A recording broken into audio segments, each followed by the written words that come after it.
मध्य प्रदेश में यूसीसी लागू होने से क्या क्या बदल जाएगा, आज मैं समझाती हूँ। नमस्कार, मैं हूँ एडवोकेट माया मतकोरिया। आइए समझते हैं सरल भाषा में कि यूसीसी क्या है और इसके लागू होने से क्या क्या बदलाव हो जाते हैं और मध्य प्रदेश में क्या क्या बदलाव हो जाएंगे। देखिए,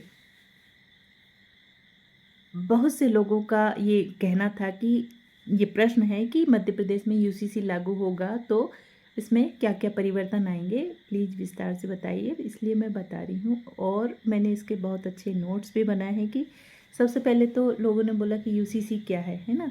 यूसीसी यूनिफॉर्म सिविल कोड यानी एक समान नागरिक संहिता भारतीय संविधान के अनुच्छेद 44 में दिया गया है। उसके तहत एक समान नागरिक संहिता के लिए कुछ कानून जो सिविल कानून होते हैं उनको एक से लागू होना जरूरी होता है, लागू करना जरूरी होता है। देखिए, ये कब लागू होगा, तो अभी ये लागू नहीं हुआ है। जब तक राज्यपाल के दस्तखत होकर अधिसूचना जारी नहीं होगी, जब तक ये लागू नहीं होना माना जाएगा। क्या इसमें सभी धर्मों के कानून समाप्त हो जाएंगे? नहीं, कानून सभी धर्मों के समाप्त नहीं होंगे। इसमें सिविल कानून एक से लागू हो जाएंगे। संविधान इसके बारे में क्या कहता है? संविधान इसके बारे में ये बोलता है कि संविधान के अनुच्छेद 44 में एक समान नागरिक संहिता होगी जिसमें कुछ सिविल कानून एक से सभी नागरिकों को मान्य होंगे। और आम नागरिकों पर इसका क्या प्रभाव पड़ेगा? देखिए, आम नागरिकों पर इसका कोई ज़्यादा विपरीत प्रभाव नहीं पड़ेगा, बल्कि आम नागरिकों के लिए सिविल कानूनों की और सहूलियत हो जाएगी और आसानी हो जाएगी।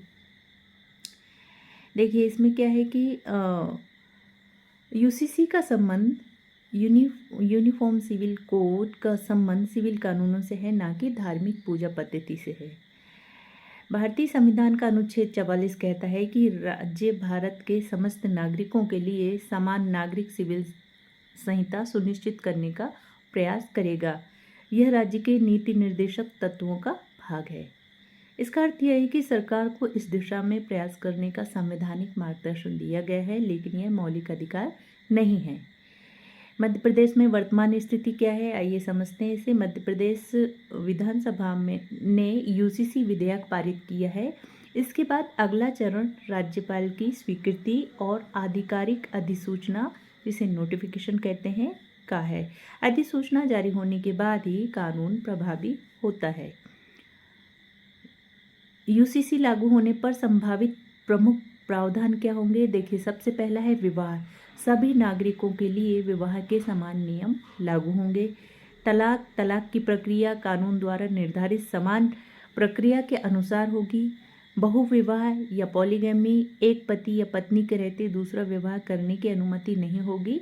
ऐसा करने पर संबंधित कानूनों के अनुसार कार्रवाई हो सकती है। चौथा पॉइंट है live in relationship. Live in संबंधों के पंजीकरण का प्रावधान किया गया है। ऐसे संबंधों से जन्मे बच्चों के अधिकारों की भी व्यवस्था की गई है। ऐसे बच्चों को लीगल अधिकार प्राप्त होंगे। उत्तराधिकार, संपत्ति के उत्तराधिकार के लिए समान नियम बनाने का उद्देश्य रखा गया है ताकि विभिन्न व्यक्तिगत कानूनों के स्थान पर एक समान व्यवस्था लागू हो सके। छठवां पॉइंट है महिलाओं के अधिकार। सरकार का कहना है कि इस कानून का उद्देश्य महिलाओं को समान अधिकार और समान कानूनी सुरक्षा प्रदान करना है। किन मामलों में यूसीसी लागू होगा? देखिए, विवाह, तलाक, भरण पोषण, उत्तराधिकार, गोद लेने की प्रक्रिया जिसे एडॉप्शन कहते हैं, और लिव इन रिलेशनशिप। किन मामलों में लागू नहीं होगा? देखिए, धार्मिक पूजा पद्धति, धार्मिक अनुष्ठान, उपासना की स्वतंत्रता और आस्था पर यूसीसी का सीधा प्रभाव नहीं पड़ता। संविधान के अनुच्छेद 25 से 28 धार्मिक स्वतंत्रता की रक्षा करते हैं, वो एज इट इज रहेंगे। महत्वपूर्ण संवैधानिक अनुच्छेद देखिए क्या क्या बोलते हैं। अनुच्छेद 14 है कि कानून के समक्ष समानता। अनुच्छेद 15 धर्म, जाति, लिंग आदि के आधार पर भेदभाव का निषेध बताया गया है। अनुच्छेद 21 जीवन और व्यक्तिगत स्वतंत्रता का अधिकार है। अनुच्छेद 25 धर्म की स्वतंत्रता। अनुच्छेद 44 समान नागरिक संहिता का नीति निर्देशक सिद्धांत है। ये सर्वोच्च न्यायालय की कुछ महत्वपूर्ण टिप्पणियां हैं, जैसे कि समय समय पर सर्वोच्च न्यायालय ने विभिन्न मामलों में समान नागरिक संहिता पर विचार व्यक्त किए। इनमें से प्रमुख हैं मोहम्मद अहमद खान वर्सेस शाह बानो बेगम, आप लोगों ने बहुत सुना होगा, 1985 का ये केस है, भरण पोषण के अधिकार पर महत्वपूर्ण निर्णय दिया था। फिर है Sarla Mudgal versus union of India, 1995, बहुविवाह और धर्म परिवर्तन के संदर्भ में यूसीसी पर टिप्पणी है इसमें। और John Vallamattam versus union of India, 2003 का मामला है। समानता और व्यक्तिगत कानूनों से जुड़े प्रश्नों पर विचार किया गया है। देखिए, इन निर्णयों में न्यायालय ने कई बार कहा कि समान नागरिक संहिता पर विचार करना संविधान के अनुच्छेद 44 के अनुरूप है, हालांकि इसे लागू करना विधायिका का विषय है। क्या सभी समुदायों पर समान रूप से लागू होगा? देखिए, यह संबंधित राज्य के कानून में दिए गए प्रावधानों पर निर्भर करेगा।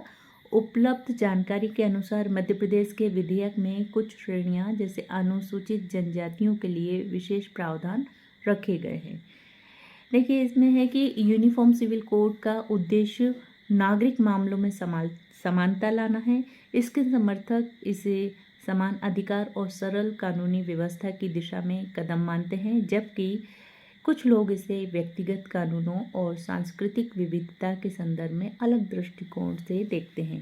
इसलिए यूसीसी को समझते समय भावनाओं के बजाय संविधान, कानून और आधिकारिक अधिसूचनाओं के आधार पर जानकारी लेना आवश्यक है। यह है यूसीसी का यानी यूनिफॉर्म सिविल कोड, एक समान नागरिक संहिता के विषय में है, जो कि सिविल मामलों में लागू होता है और इसमें किसी की धार्मिक भावनाएं आहत नहीं होंगी। और ये अभी लागू नहीं हुआ है। जिस दिन इसकी अधिसूचना लागू हो जाएगी तब ये लागू होगा। तो जिस भी राज्य को अगर ऐसा लगता है कि हम इसको विधायिका से पास करवा कर राज्यपाल के दस्तखत जब हो जाते हैं और उसके बाद अधिसूचना लागू हो जाती है, तो वो राज्य अपने स्वतंत्र रूप से इसे लागू कर सकता है। ये जनता की भलाई के लिए है, आम नागरिकों की भलाई के लिए है और कानूनी रूप से भी बहुत ही सदुपयोगी है। कानूनी रूप से सभी को न्याय मिले, इसलिए यूसीसी का प्रावधान है। आज के लिए इतना ही। मैंने बहुत ही सरल भाषा में इसे समझाने की कोशिश की है। यदि मेरे वीडियो अच्छा लगे तो आप लाइक कीजिए, फॉलो कीजिए, कमेंट कीजिए, प्रश्न पूछिए, जिससे कि मुझे समझ में आए कि आप लोगों को किस तरह की चीज़ें समझना है, जानना है। वैसे तो आप बहुत समझदार हैं। अपना ध्यान रखिए। आज के लिए इतना ही। धन्यवाद। शुभ रात्रि।